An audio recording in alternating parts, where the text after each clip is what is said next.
আপনারা দেখছেন ফরেক্স king BD. আজকে আমাদের আলোচনার বিষয় হলো ম্যাকডি ট্রেডিং ইন্ডিকেটর দিয়ে আমরা কিভাবে ফরেক্সে ট্রেড করতে পারি, এটা নিয়ে আজকে আমরা আলোচনা করব। তো এটার জন্য আমাদের যেটা করতে হবে, আমাদের চলে যেতে হবে মার্কেটে আসার পরে ইনচার্জ থেকে আমাদের ইন্ডিকেটরস থেকে ম্যাকডিতে আসার পরে এখানে আমাদের একটু সেটিংস চেঞ্জ করতে হবে। সেটিংসে আসার পর আমরা এখানে ফার্স্ট ইএম এর ডিফল্ট থাকে 12, আমরা দেবো 20। স্লো ইএম যেটা ওটা 26, আর ম্যাকডি এসএম এ যেটা ডিফল্ট থাকে ওটা 9 থাকবে।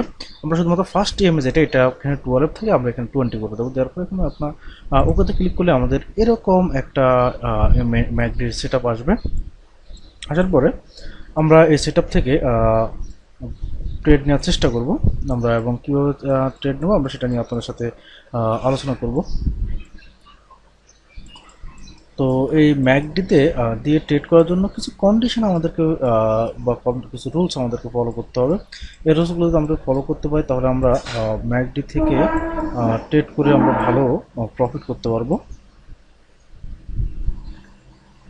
ওকে, তো ম্যাকডি থেকে ট্রেড করার জন্য আমাদেরকে প্রথমে যে কন্ডিশনগুলো আমাদের লাগবে সেটা হচ্ছে,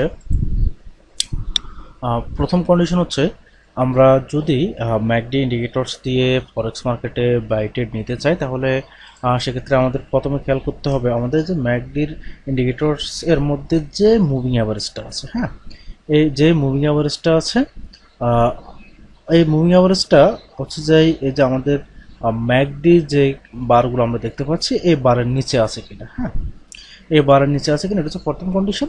দ্বিতীয় কন্ডিশন হচ্ছে আমরা একটা বিন্দু আমরা মার্কেটের যে ম্যাকডির যে বারগুলো আছে এই বারগুলো থেকে একটা বিন্দু বার একদম মানে পয়েন্ট বারের মতো, অর্থাৎ দশমিকের মতো আপনার ফুল স্টপের মতো আমরা একটা বার খুঁজবো ম্যাকডির, এবং এই বারটা অবশ্যই আমাদের এই যে মুভিং অ্যাভারেজ আছে এই মুভিং অ্যাভারেজের উপরে হতে হবে। এটা হচ্ছে প্রথম কন্ডিশন।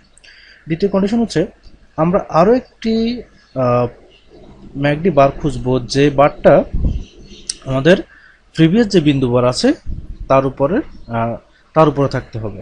এরপরে আরো একটি আমরা ম্যাকডি বার খুঁজবো যে বারটা তার প্রিভিয়াস যে দুইটা বিন্দু বার এবং আরো একটি বার ছিল ওই দুইটা বারের উপরে উঠে আছে, আমরা এরকম একটি বার খুঁজবো। মোট কথা আমরা তিনটা ম্যাকডি বার খুঁজে আমরা এখান থেকে একটা বাই ট্রেড নেওয়ার চেষ্টা করবো।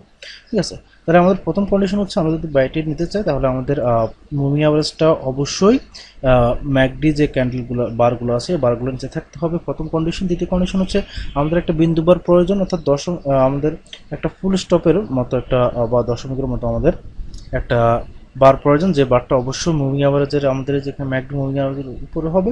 তারপর আমরা আরও একটি বার খুঁজবো যে বারটা তার প্রিভিয়াস যে বিন্দু বার ছিল বারকে উপরে বারকে ক্রস করে তার উপরে বড় হয়ে আছে, এবং তারপর আরও একটি বার খুঁজবো যেটা হচ্ছে তার প্রিভিয়াস যে দুইটা বার ছিল ওই দুইটা বার চেয়েও বড় উপরের দিকে উঠে আছে। এবং আমরা এর পাশাপাশি আরও একটি জিনিস খেয়াল করব যে আমরা যে তিনটা ম্যাকডি বারকে ফলো করে ট্রেড দিচ্ছি এই তিনটা ম্যাকডি বার তার প্রিভিয়াস যে ম্যাকডি বারগুলো ছিল, অর্থাৎ প্রিভিয়াস যে সেল ম্যাকডি বারগুলো ছিল ওই ম্যাকডি বারের উপরে আছে কিনা।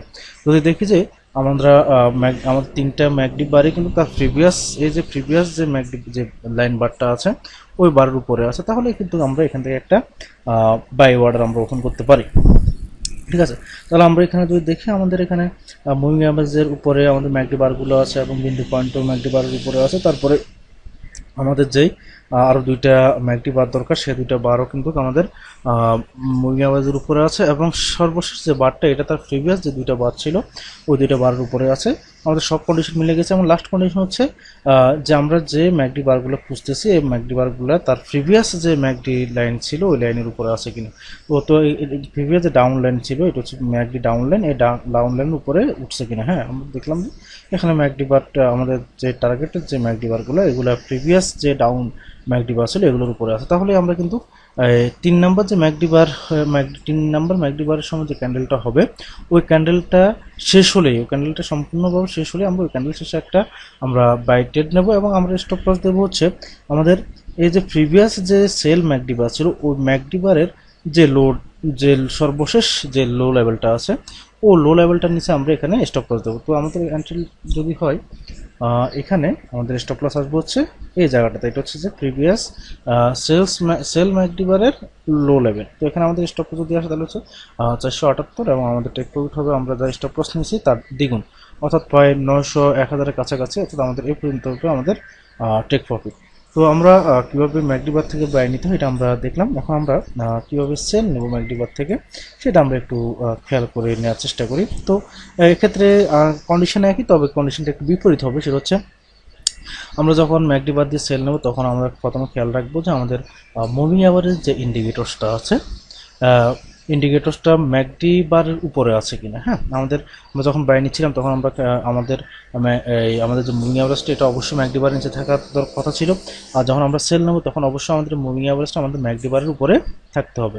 এটা হচ্ছে প্রথম কন্ডিশন। দ্বিতীয় কন্ডিশন হচ্ছে আমরা একটা বিন্দুবার খুঁজবো, যে বিন্দুবারটা আমাদের মুভিং অ্যাভারেজের নিচে থাকবে, এবং এরপর আমরা আরও একটি ক্যান্ডেল খুঁজবো, যে ক্যান্ডেলগুলা আর একটু ম্যাকডিবার খুঁজবো, যে ম্যাকডিবারটা তার প্রিভিয়াস যে ম্যাকডিবার ছিল তার উপরে থাকতে হবে, এবং আরও একটি ম্যাকডিবার খুঁজবো যেটা হচ্ছে তার প্রিভিয়াস দুইটা ম্যাকডিবারের উপরে, প্রিভিয়াস দুইটা ম্যাকডিবারের নিচে বড় হয়ে থাকবে। আমরা এরকম যে 3টা বার খুঁজে পাই আমাদের মোটামুটি কনফার্মেশন রেডি। এবং আমাদের আরও একটি কনফার্মেশন দেখতে হবে, সেটা হচ্ছে যে আমরা যে 3টা বার ম্যাকডিবার খুঁজে নিয়েছি আমাদের কন্ডিশন অনুযায়ী, সেই 3টা ম্যাকডিবার তার প্রিভিয়াস যে আপ ম্যাকডিবার ছিল ওগুলার নিচে আছে কিনা। হ্যাঁ, যদি থাকে তাহলে আমরা এখানে একটা সেল অর্ডার ওপেন করব।